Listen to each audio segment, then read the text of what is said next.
अब यहाँ देखो लाइट आ गई,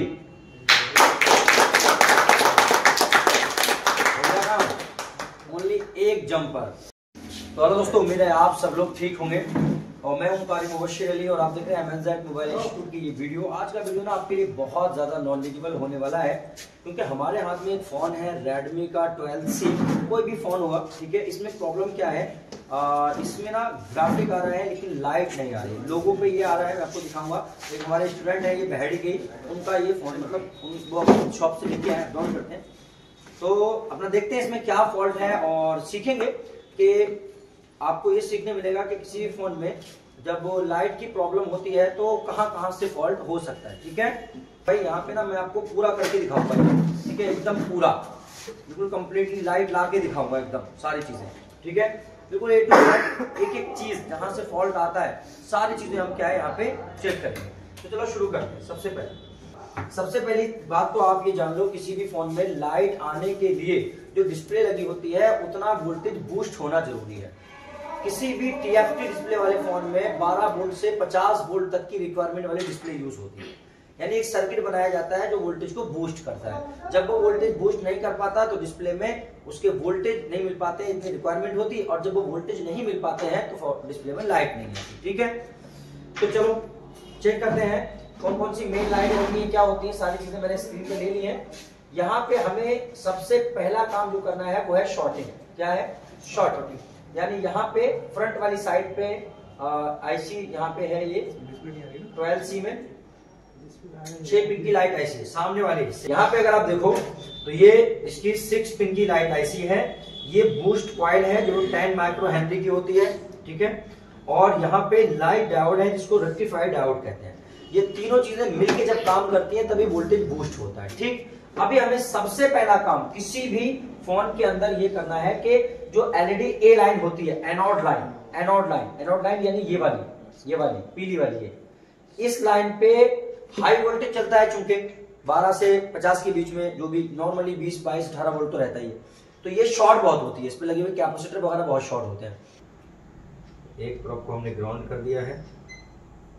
कितना GR मिल रहा है? 573, यानी ये लाइन शॉर्ट नहीं है। एक साइड बीप बज रहा है क्योंकि पैरेलल में लगा है, ठीक है, ठीक है। ये डायोड खराब तो नहीं है, ये भी हम चेक कर लेते हैं फटाफट अभी, ठीक है। तो शॉर्टिंग तो नहीं है नॉर्मली, यहाँ पे तो बक लाइन के होंगे। तो डायोड चेक कर लेते हैं फटाफट कि डायोड खराब तो नहीं है। तो डायोड चेक करने के लिए 200 GR मिल रहा है, तो ये गुड है, कोई दिक्कत नहीं है। अब प्रोब को चेंज करेंगे, प्रोब को चेंज करके लगाएंगे, कुछ भी नहीं मिलता है, तो डायोड सही है हमारा, गुड है एकदम, ठीक है। अब हमने चेक किया भाई शॉर्टिंग वॉर्टिंग तो नहीं है, ठीक। जब शॉर्टिंग नहीं है तो हम क्या करेंगे, जो इसकी कैथोड लाइन होती है, देखो ये बात याद रखो, मेन लाइनें कितनी होती हैं? मेन लाइनें होती हैं 2। एक एनोड लाइन LED A जिस पे बूस्ट वोल्टेज चलता है, दूसरी LED K यानी कैथोड लाइन जो होती है फीडबैक के लिए। अब जिन फोनों में 6 पिन की लाइट ऐसी होती है उन फोनों में कैथोड लाइन पर बीप बजना चाहिए तो उसको सही माना जाता है, समझ गए? क्यों? क्योंकि कैथोड लाइन को एक रजिस्टर लगा के 0 ओम का ग्राउंड के साथ में कनेक्ट किया जाता है, इसलिए उस पर बीप मिलेगा तो सही है, ठीक है। और जिनमें 9 वोल्ट की लाइन ऐसी है, 12 वोल्ट की है, उनमें GR मिलेगा तो सही है कैथोड लाइन, समझ गए? तो यहाँ 6 पिन की है तो कैथोड लाइन पे बीप बजना चाहिए, GR नहीं मिलना चाहिए, तो लाइन ओके मानी जाएगी, ठीक है। यही चीज है, छोटी छोटी यही बातें होती हैं। यहाँ पे LED K, देखिए लाइन आपको LED K कैथोड लाइन, ये कैथोड लाइन पे यहाँ पे रजिस्टर लगा है एक, यानी बोर्ड में अगर हम देखें तो कैथोड लाइन ये रही हमारी, ये रजिस्टर लगा है, ठीक है, ये रजिस्टर लगा है। और ये लाइन हमारी यहाँ से होके ये सीधी यहाँ पे 1, 2, 3 और 4 नंबर पिन पे, यहाँ से हम देखें 1, 2, 3 और 3 और 4 नंबर पिन पे हमें बीप मिल रहा है कि नहीं मिल रहा है, हमें सिर्फ ये चेक करना है, ठीक है। 3 नंबर और 4 नंबर पे बीप मिलना चाहिए, 6 पिन की लाइट ऐसी है। तो एक प्रोब हमने ग्राउंड कर दी। अब यहाँ पे 1, 2, 3 नंबर पिन ये रही, बीप बज रहा है 3 पे, 4 नंबर पिन बीप बज रहा है, यानी कैथोड लाइन एकदम ओके है। एनोड भी ओके है, कैथोड भी ओके, दोनों लाइनें ओके हैं, ठीक, यानी लाइनों में कोई दिक्कत नहीं है। अब हम क्या करेंगे इसमें? Hot testing. क्या करेंगे? हॉट टेस्टिंग, यानी इसमें लगाएंगे जैक और फोन को करेंगे ऑन। क्या करेंगे?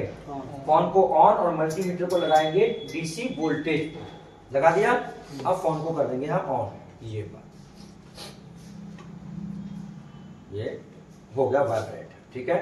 अब हम चेक करेंगे कि भाई इसमें PWM सिग्नल आ रहा है कि नहीं आ रहा है। PWM नाम का एक सिग्नल होता है, ठीक है। यहाँ पे आप देखो, ये दिख रहा है आपको PWM, ये लाइन पे लिखा हुआ। यहाँ पे रजिस्टर दिख रहे हैं आपको कॉइल के पास, ये कॉइल लगी है, यहाँ पे रजिस्टर दिख रहे हैं, ठीक है। यहाँ पे हमें 1.8 वोल्टेज मिलना चाहिए। क्या मिलना चाहिए? 1.8 वोल्टेज मिलना चाहिए PWM लाइन पर, ठीक है। तो यहाँ पे मिलना चाहिए 1.8। मिल रहा है? नहीं मिल रहा 1.8, ठीक है। और यहाँ पे नहीं मिल रहा 1.8, रजिस्टर के यहाँ पे भी नहीं मिल रहा है 1.8, ठीक है। अब PWM लाइन पे कम से कम 1.8 वोल्टेज मिलना जरूरी है। ये एक सिग्नल लाइन है, अगर आप DSO से चेक करोगे तो आपको सिग्नल यानी पल्स चलते हुए दिखाई दे जाएंगे, लेकिन DSO सबके पास नहीं होता। तो आप क्या है 1.8 वोल्टेज चेक कर सकते हो आ रहा है कि नहीं। अब नहीं आ रहा है 1.8, और 1.8 जब तक नहीं आएगा जब तक ये आईसी इनेबल नहीं होगी। समझ गए? आप एक आईसी चेंज कर दो या 10 आईसी चेंज कर दो, क्या फर्क पड़ता है? समझ गए? जब तक ऑर्डर नहीं आएगा, इनेबल नहीं आएगा, वो ऑन नहीं होगी, ठीक है। तो हम आगे क्या करेंगे वो देखो, एक तो ऑन करो और देखो मिल रहा है कि नहीं? जी मिल रहा है। यहीं से जंपर मार देंगे। यहाँ से ये पास हो गया तो ठीक है। हाँ यहाँ से, हाँ और कोई पास में होता तो और कहीं से ले लेते। ये पास में है तो यहाँ से ले लिया हमने देखो यहाँ से, क्योंकि यहाँ से ये पास में पड़ रहा था, यहाँ से हमें 1.8, तो हमने यहाँ से 1.8 का जंपर लेके ये PWM लाइन जो है यहाँ पे इसको कर दिया PWM लाइन पे, ठीक है। 1.8 का जंपर कर दिया। अभी हम चेक करेंगे इसमें लाइट आती है कि नहीं आती, ठीक है। अब यहाँ देखो लाइट आ गई,